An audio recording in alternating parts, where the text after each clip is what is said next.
আল্লাহ যদি আপনাকে তৌফিক দেয় জায়গা কিনার, আল্লাহর ওয়াস্তে কাউকে বললেন না, নিজের ভিতরে রাখেন।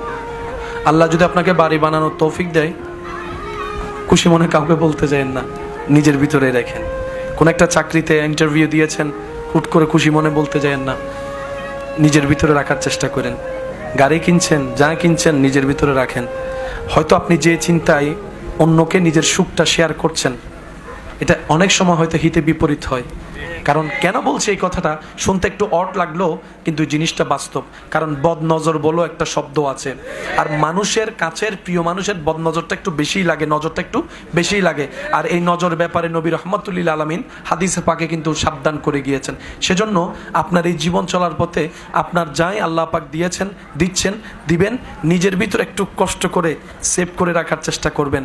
ঘটনা পরিপূর্ণ না হওয়া পর্যন্ত কাউকে বলার দরকার না হয় হিংসুক বেড়ে যাবে, ঈর্ষাকারী বেড়ে যাবে, নজর দেনেওয়ালা বেড়ে যাবে, প্ল্যানিং করে না মানেওয়ালা বেড়ে যাবে। কাজটা পরিপূর্ণ হওয়ার পরে আগে রবের দরবারে 2 রাকাত শুকরিয়ার আদায় নামাজ করবেন, যে ইয়া রব, আমি যোগ্য ছিলাম না, আমি ছিলাম মাটির, তুমি আজকে আমাকে 4 তলার উপর তুলে দিয়েছো, সুবহানাল্লাহ।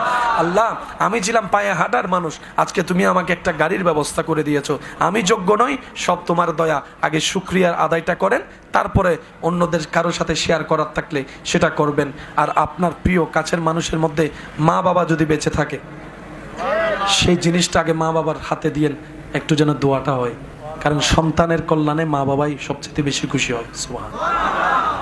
কেউ কারো ঘরে বেড়াতে গেলে যতগুলো রুম থাকে, মানুষ যারা যায় মেহমান, ওরা কোন রুমে বসে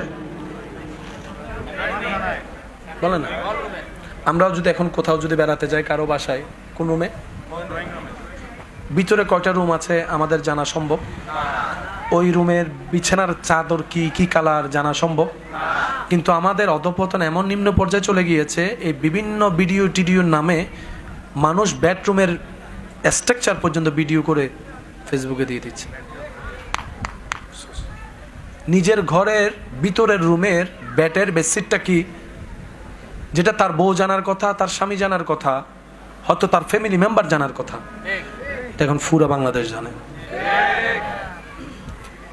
এটাকে যদি আমরা উন্নয়ন মনে করি, তাহলে আমি ক্ষমা চাচ্ছি। এরকম উন্নয়নের দরকার নাই, এরকম উন্নয়নের দরকার নাই। শ্রদ্ধা রেখে একটা কথা বলি, যেটা রেখে যাচ্ছি সেটা থেকে যাবে। আজকে থেকে 30 বছর, 15 বছর, 20 বছর আগে যখন থেকে এগুলা শুরু হয়েছে, ওই ভিডিওগুলো কম বেশি আছে না নাই?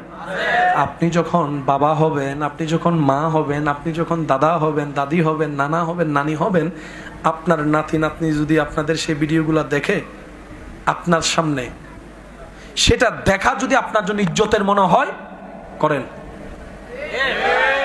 আমি কি বুঝাতে পারছি কথা?